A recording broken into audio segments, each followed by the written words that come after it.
ঝুঁকিপূর্ণ হয়ে পড়ছে আকাশ। এবার জলবায়ু পরিবর্তনের বিরূপ প্রভাব দেখা যাচ্ছে আকাশপথেও। বাড়ছে ঝুঁকি, বাড়ছে মৃত্যুর সংখ্যা।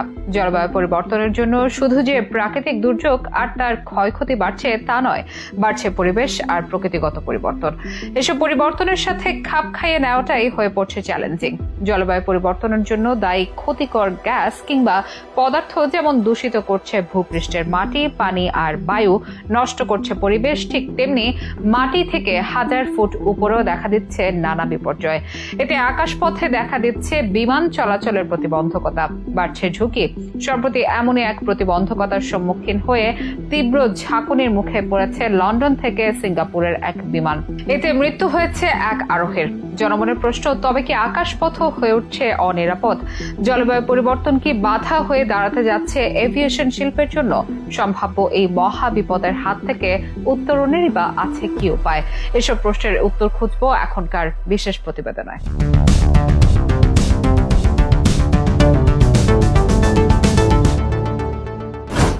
এবার ঝুঁকিপূর্ণ হয়ে পড়ছে আকাশপথ, বাড়ছে বিমানের ঝাঁকুনির পরিমাণ, বাড়ছে দুর্ঘটনার সংখ্যা। সম্প্রতি সিঙ্গাপুরগামী বোয়িং 777-300 বিমানের SQ-321 ফ্লাইটটি তীব্র ঝাঁকুনির কবলে পড়ায় স্থানীয় সময় 3:45 থাইল্যান্ডের রাজধানী ব্যাংককের সুবর্ণভূমি বিমানবন্দরে জরুরি অবতরণ করে। ফ্লাইটের তীব্র ঝাঁকুনিতে নিহত হয়েছেন একজন, এছাড়াও আহত বেশ কয়েকজন। ফ্লাইট ট্র্যাকিং ডেটা থেকে দেখা যায় বিমানটি বঙ্গোপসাগর পাড়ি দেওয়ার পর কয়েক মিনিটের মধ্যে 6000 ফুট নিচে নেমে যায়। মূলত মেঘাচ্ছন্ন আকাশে ওড়ার সময় সাধারণত বিমানের ঝাঁকুনি হয়, তবে পরিষ্কার আবহাওয়াও মাঝে মাঝে ঝাঁকুনি দেখা যায়, যা বিমানের রাডারে দেখা যায় না বা এর পূর্বাভাস দেওয়াও সম্ভব হয় না। তবে বিমানের ঝাঁকুনিতে আহত হওয়ার ঘটনা তুলনামূলকভাবে বিরল। লাখ লাখের মধ্যে অল্প কিছু ফ্লাইটে এমন ইতিহাস দেখা যায়। এজন্য ফ্লাইট ক্রুদের ঝাঁকুনি মোকাবেলায় সাড়া দেওয়ার ব্যাপারেও প্রশিক্ষণ দেওয়া হয় বলে জানা যায়। গবেষণায় জানা যায়, জলবায়ু পরিবর্তনের ফলে ভবিষ্যতে আকাশপথে বিমানের ফ্লাইট চলাচলে তীব্র ঝাঁকুনির সংখ্যা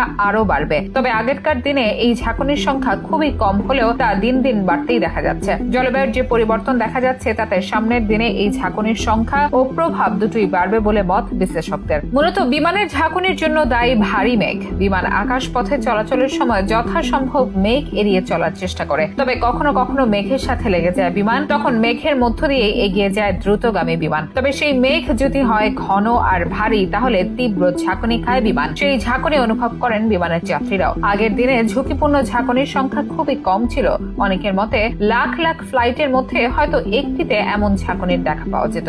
তবে সম্প্রতি বাড়তে শুরু করেছে এমন ঘটনা। বাড়তে দেখা গেছে মেঘের পরিমাণ ও ঘনত্ব। এতে বিমান পরিচালনা করা বেশ কঠিন ও ঝুঁকিপূর্ণ হয়ে গেছে বলে জানিয়েছে অনেক পাইলট। মানুষের পরিবেশ দূষণের ফলে জলবায়ুর যে পরিবর্তন দেখা যাচ্ছে তার বিরূপ প্রভাব শুধু জল আর স্থলেই নয়, স্পষ্ট হচ্ছে আকাশপথেও। গ্লোবাল ওয়ার্মিং এর জন্য বাড়ছে ঘূর্ণিঝড়, সাইক্লোন আর টাইফুনের মতো প্রাকৃতিক দুর্যোগের সংখ্যা। এসবের প্রভাবে আকাশ থাকছে মেঘাচ্ছন্ন, আর এই মেঘাচ্ছন্ন আকাশ বিমান পরিচালনাকে করে তুলছে আরো বেশি চ্যালেঞ্জিং। তবে এতে যাত্রীদের নিরাপত্তার জন্য বিমান সংস্থাগুলো দূর কিংবা স্বল্প পাল্লার সব ফ্লাইটেই যাত্রীদের সিট বেল্ট বাঁধার পরামর্শ দিয়ে থাকে। এ ধরনের অনাকাঙ্ক্ষিত দুর্ঘটনায় যাত্রী নিরাপত্তার ক্ষেত্রে এটি বেশ কাজে লাগে। তবে আকাশপথে বিমান চলাচলের যে প্রাকৃতিক চ্যালেঞ্জ সামনের দিনে আসতে যাচ্ছে তা মোকাবেলায় মনোনিবেশ করতে পরামর্শ দিয়েছেন অনেক বিশ্লেষক। অনেকের মতে পরিবেশ দূষণ কমানোই হতে পারে এই বিপদের হাত থেকে রক্ষা পাওয়ার একমাত্র উপায়।